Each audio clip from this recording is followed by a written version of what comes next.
पावसाळ्यात मुंबई गोवा राष्ट्रीय महामार्गाची भयान दुरावस्था झाली आहे। ठिकठिकाणी पडलेले खड्डे, चिखल आणि दगडगोट्यांनी महामार्ग धोकादायक बनलाय।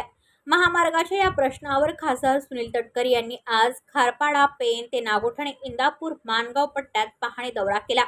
यावेळी त्यांनी पेण प्रांताधिकारी कार्यालय व नागोठणे, कामत येथे बैठक घेऊन जनतेचे प्रश्न, समस्या जाणून घेत अधिकाऱ्यांना तात्काळ उपाययोजना करण्याच्या सूचना दिल्या। यावेळी खासदार सुनील तटकरे यांनी निष्क्रिय अधिकाऱ्यांवर सदोष मनुष्यवधाचे गुन्हे दाखल करण्याच्या सूचना दिल्या। 1989 सालामध्ये आलेल्या पुराच्यामुळे एक वेगळीच परिस्थिती त्या कालावधीमध्ये निर्माण झाली होती। आता त्याने जी काही व्यवस्था केली ही कारण रोहायला जाणारा सगळा मार्ग इथून असल्यामुळे त्यांनी इथे फ्लायओव्हर घेतला, ती वस्तुस्थिती बरोबर ती आहे। फक्त एकच तांत्रिक दृष्ट आहे की ज्या ठिकाणी पूल वरसगाव हद्दीमध्ये गेल्याच्या नंतर संपेल तिथे सुद्धा पिलर असावे जेणेकरून पाण्याचा निचरा इकडे तिकडे व्यवस्थित होऊ शकेल। न झाल्यास भरावाच्यामुळे पाणी पूर्व बाजूला तोडण्याची शक्यता आहे। मी आता त्यांना सूचना दिलीत की जशी ग्रामस्थांनी मागणी केली त्या पद्धतीने व्हावं।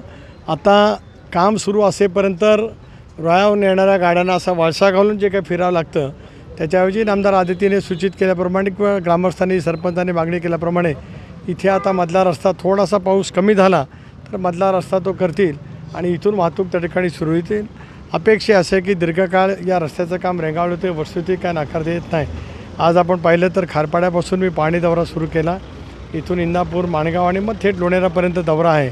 त्याच्यामध्ये हा रस्ता 31 डिसेंबर या 2024पर्यंत पूर्ण करणं प्रस्तावित आहे।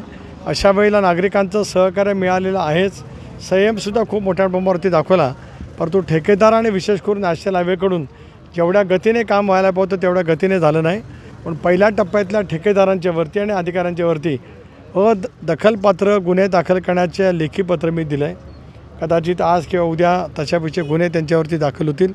इथल्या कामाच्या वतीमध्ये मगाशी नागोठण्याला बैठक झाली, आता इथे आहे, पुढे आता इंदापूरला थांबणार आहे, माणगावला, लोणेराला। या टप्प्यामध्ये सुद्धा सुधारणा कशी होईल या दृष्टिकोनातून मी पूर्णपणे लक्ष केंद्रित करणार आहे।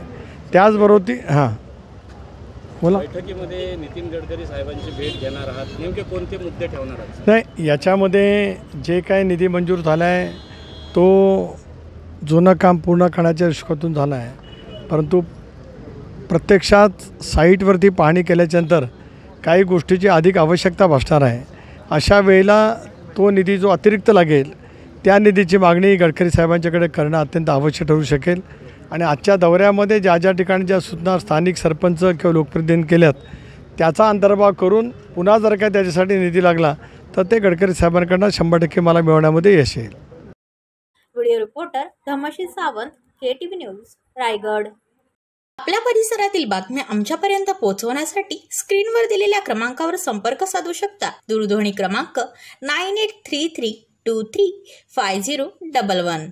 त्याचप्रमाणे अधिक माहितीसाठी स्क्रीनवर दिलेल्या KTV न्यूजच्या ईमेल ID वर देखील संपर्क करता येईल।